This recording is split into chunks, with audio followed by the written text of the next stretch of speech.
Bikyava ku kukwatibwa kwa Abba Makasi munanga ate mutabani wa Dr. Jose Chameleone byenzize munanga ate okubeera nga ngenda kutuusaako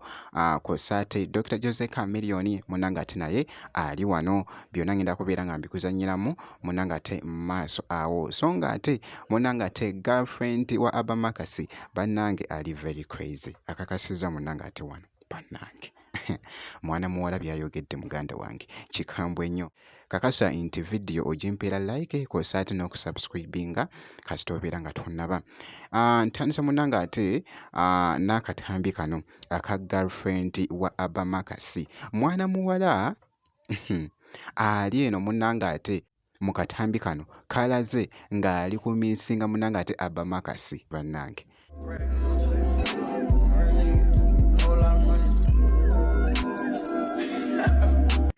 I know everyone's like concerned and shit, but I really do. I still fucking love him, bro. I still fucking do. Even if he's gone, bro, I still fucking miss him. Genuinely. I don't care if he hates me when he does get released. I still love him. He's still the father of my child. And y'all are fucked up for saying that we need a DNA test, because bitch, it's his. Kati obadde okimanyi nti nno oyinza osibisa munnange ebbaawo oba mukyalawo naye n'ogamba bannange oba nakoze kyaki naye nga oli eno munnange ate ng'omumiisinga kaakati nno mwana muwala ono ali very crazy bw'atyo bw'abadde akakasa ssebo amumiisinga era akyamwagala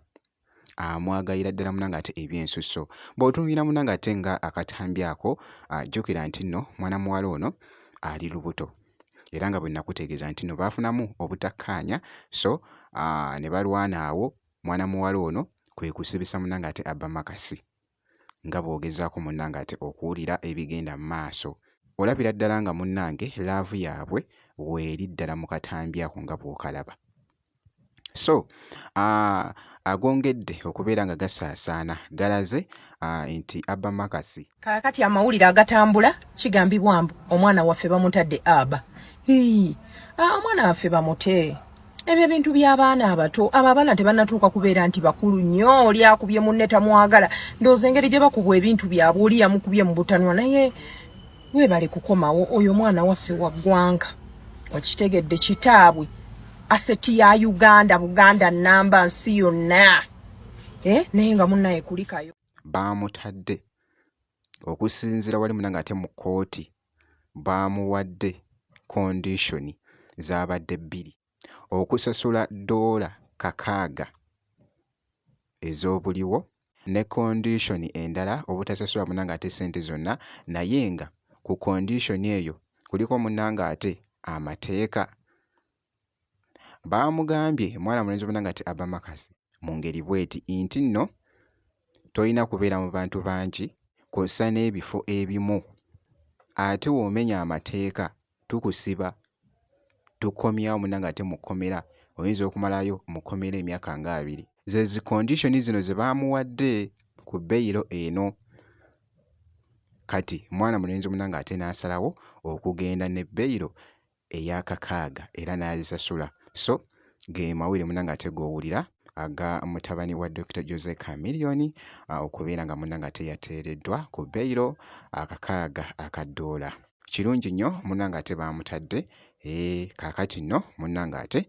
katubasabire bakwatagane bulungi ate ne mukyala we jjukira nti nno ali lubuto nga bw'ogezaako munanga ate okulaba akatambi ako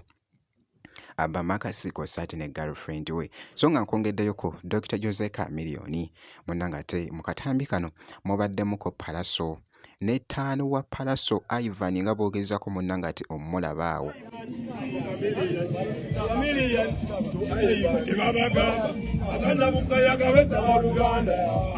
Kenya wano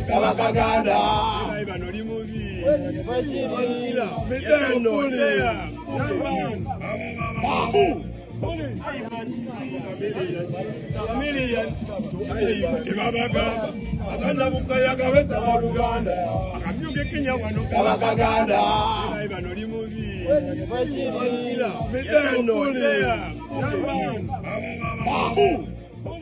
ekibadde munanga ate mu katambi kubadde kugoyingamu munanga ate crazy nga bw'ogezaako okulaba mu katambi ako kabadde nga kali mu kutambula wali munanga ate ku TikTok eside eyo so bwentyo bwenkyekinzeeko ne ku mwana mwezi munanga ate Pallaso kw'ossa ate ne Dr. Jose Chameleone balaga nti no bali fine nnyo nga bw'ogezaako munanga ate okulaba mu katambi ako obutasubwa munanga ate update yonna kakasa nti osubscribinga kw'ossa ate n'okulayikinga vidiyo kasita obeera nga tonnaba